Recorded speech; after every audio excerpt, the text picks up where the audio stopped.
بسم اللہ الرحمن الرحیم۔ السلام علیکم ورحمۃ اللہ وبرکاتہ۔ رمضان کا 21واں روزہ، نبی سے سیکھیں روزہ 21 حضرت یحییٰ علیہ السلام کا سبق، سچائی اور صبر کی مثال۔ دوستو، گزشتہ ویڈیو میں ہم نے حضرت ذکری علیہ السلام کی زندگی پر تفصیلی تذکرہ کیا تھا اور آپ علیہ السلام کو بڑھاپے میں اولاد کی جو خوشخبری دی گئی تھی اس کا بھی ذکر کیا تھا کہ اللہ تعالیٰ نے بڑھاپے میں آپ علیہ السلام کو یحییٰ علیہ السلام کی بشارت دی۔ آج کی اس ویڈیو میں ہم آپ کو حضرت یحییٰ علیہ السلام کی زندگی کے حالات و واقعات سے آپ کو آگاہ کریں گے۔ آج کی یہ ویڈیو بھی ایک ایمان افروز ویڈیو ہے، لہٰذا آپ نے ویڈیو کو سکپ نہیں کرنا اور مکمل ویڈیو آخر تک لازمی دیکھنی ہے گا۔ دوستو، حضرت یحییٰ علیہ السلام اپنے والد حضرت ذکری علیہ السلام کی طرح اللہ کے برگزیدہ نبی تھے۔ آپ علیہ السلام کا نام خود اللہ جل شانہ نے تجویز فرمایا، جیسا کہ سورہ مریم کی آیت نمبر 7 میں اللہ تعالیٰ نے ارشاد فرمایا، اے ذکریہ، ہم تمہیں ایک ایسے فرزند کی بشارت دیتے ہیں جس کا نام یحییٰ ہوگا۔ اس سے پہلے ہم نے اس نام کا کوئی شخص پیدا نہیں کیا، گویا دنیا میں سب سے پہلے آپ علیہ السلام کا نام یحییٰ رکھا گیا، اور آپ علیہ السلام اپنی صفات میں بھی سب سے منفرد تھے۔ حضرت یحییٰ علیہ السلام اپنے والد حضرت ذکری علیہ السلام کی دعاؤں کا ثمرہ تھے، جنہیں اللہ نے بڑھاپے میں اولاد عطا فرمائی۔ روایات کے مطابق حضرت یحییٰ علیہ السلام کی والدہ عیشا اور حضرت مریم علیہ السلام کی والدہ حنا آپس میں حقیقی بہنیں تھیں۔ یوں حضرت یحییٰ علیہ السلام اور حضرت عیسیٰ علیہ السلام آپس میں خالہ زاد ہوئے۔ عام طور پر والدہ کی خالہ کو بھی خالہ ہی کہہ دیا جاتا ہے۔ کہا جاتا ہے کہ حضرت یحییٰ علیہ السلام حضرت عیسیٰ علیہ السلام سے عمر میں 6 ماہ بڑے تھے۔ روایات میں آتا ہے کہ حضرت یحییٰ علیہ السلام کثرت سے گریہ وزاری کیا کرتے، یہاں تک کہ آنسوؤں کی وجہ سے رخساروں پر نشان پڑ گئے تھے۔ ابن عساکر نے روایت کیا ہے کہ ایک روز والدین ان کی تلاش میں نکلے تو دیکھا کہ وہ جنگل میں ایک قبر کھودے اس پر کھڑے زاروں کے تار رو رہے ہیں۔ والدین نے فرمایا، بیٹے، ہم 3 دن سے تمہاری تلاش میں ہیں۔ اس پر آپ علیہ السلام نے آخرت کے حوالے سے ایسی پر اثر گفتگو کی کہ والدین رو پڑے۔ حضرت یحییٰ علیہ السلام بے حد حلیم، رقیق القلب، پاک باز، عابد و متقی، استغنا و قناعت سے سرشار، شرم و حیا کے پیکر اور شیریں کلام تھے۔ نہایت سادہ زندگی بسر کرتے، غذا بقدر ضرورت اور لباس اتنا ہوتا جو ستر پوشی کے لیے کافی ہوتا۔ انہیں جنگلوں بیابانوں سے محبت تھی، زندگی کا زیادہ تر حصہ وہیں گزارا جہاں درختوں کے پتے اور شہد بطور غذا تناول فرماتے، پیاس لگتی تو نہر سے پانی پی لیتے۔ حضرت عیسیٰ علیہ السلام اون کا لباس پہنتے، جبکہ حضرت یحییٰ علیہ السلام جانوروں کے بالوں کا لباس زیب تن فرماتے تھے۔ دوستو، کہتے ہیں کہ آپ علیہ السلام کے پاس درہم و دینار تھے، نہ کوئی غلام یا باندی، کوئی مخصوص ٹھکانہ بھی نہ تھا۔ جہاں رات ہو جاتی وہیں بسیرا کر لیتے۔ حضرت جبرائیل علیہ السلام جنگل ہی میں وہی لے کر حاضر ہوئے۔ حضرت ربیع بن انس رضی اللہ تعالی عنہ فرماتے ہیں کہ حضرت عیسیٰ علیہ السلام کی نبوت سب سے پہلے تسلیم کرنے والے حضرت یحییٰ علیہ السلام تھے، اور حضرت ابن عباس رضی اللہ تعالی عنہ سے مروی ہے کہ رسول اللہ صلی اللہ علیہ وآلہ وسلم نے فرمایا، اولاد آدم میں کوئی ایسا نہیں جس سے گناہ سرزد نہ ہوا ہو سوائے حضرت یحییٰ علیہ السلام کے۔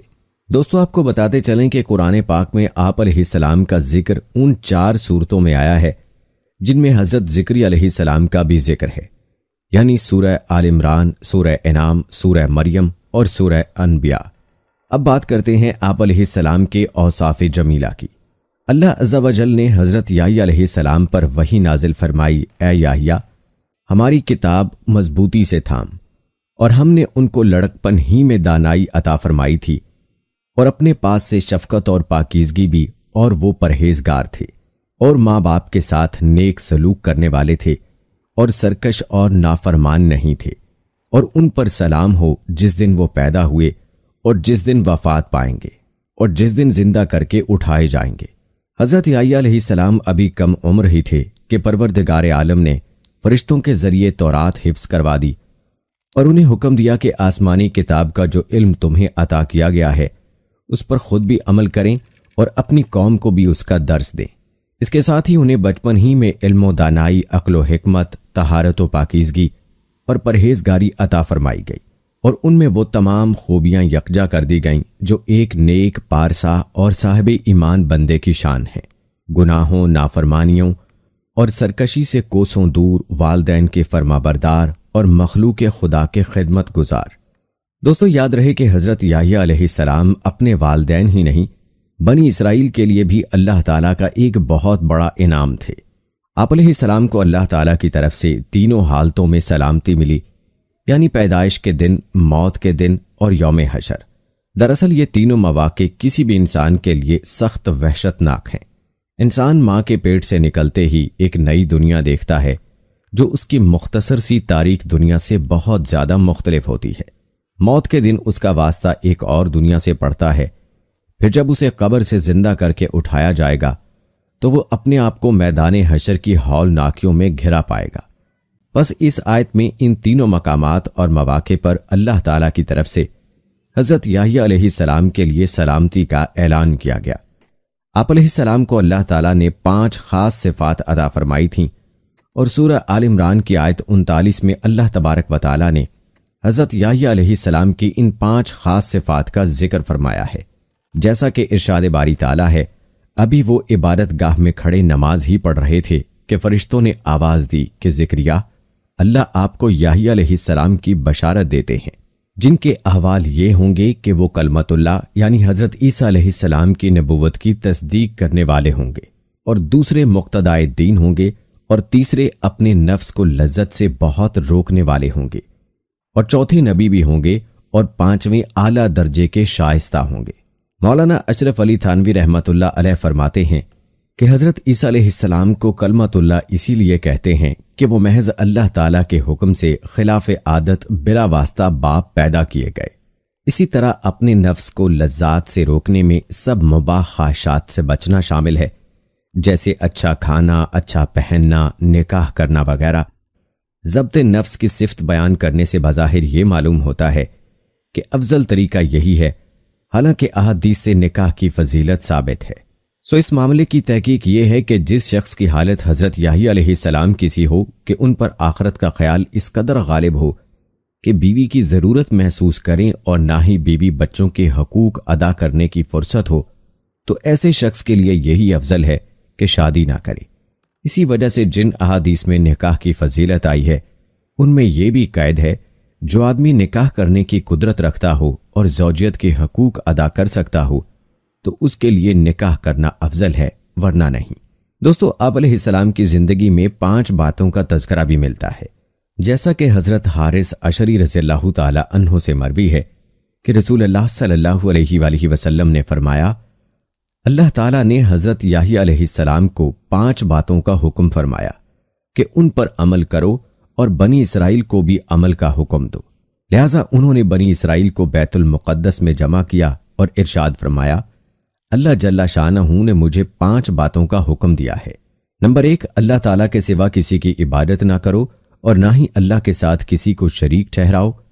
مشرک کی مثال اس غلام کی سی ہے جسے اس کے مالک نے اپنی رقم سے خریدا، مگر غلام جو کچھ کماتا ہے وہ مالک کی بجائے کسی دوسرے شخص کو دے دیتا ہے۔ اب تم ہی بتاؤ کون ایسے غلام کو پسند کرے گا؟ لہٰذا یاد رکھو، جب اللہ نے تمہیں پیدا کیا ہے اور وہی تمہیں رزق دیتا ہے تو تم پر لازم ہے کہ صرف اسی کی عبادت کرو اور اس کے ساتھ کسی کو شریک نہ ٹھہراؤ۔ نمبر 2، میں تمہیں نماز کا حکم دیتا ہوں، جب تم خشوع و خضوع کے ساتھ نماز ادا کرتے ہو تو اللہ تعالیٰ اپنا رخ تمہاری طرف کر لیتا ہے، لہٰذا جب نماز پڑھو تو کسی اور طرف دھیان مت لگاؤ۔ نمبر 3، میں تمہیں روزے رکھنے کا حکم دیتا ہوں۔ اللہ تعالیٰ نے اس کی مثال یوں دی ہے جیسے کسی جماعت میں ایک شخص کے پاس مشک کی پوٹلی ہو تو مشک خود بخود پوری جگہ کو مہکا دے گی۔ بے شک روزے دار کے منہ کی بو اللہ کے نزدیک مشک سے بھی زیادہ معطر، مقبول اور پسندیدہ ہے۔ نمبر 4، میں تمہیں صدقے کا حکم دیتا ہوں۔ اس کی مثال ایسی ہے کہ کسی شخص کو دشمنوں نے اچانک آ دبوچا ہو اور اس کے ہاتھوں کو گردن سے باندھ کر قتل کرنے کے لیے چلے جا رہے ہوں۔ اس نا امیدی کی حالت میں وہ کہے گا، کیا میرا پورا مال لے کر میری جان بخشی ہو سکتی ہے؟ اور اسبات میں جواب پا کر جان کے بدلے ساری دولت قربان کرنے کو تیار ہو جائے گا۔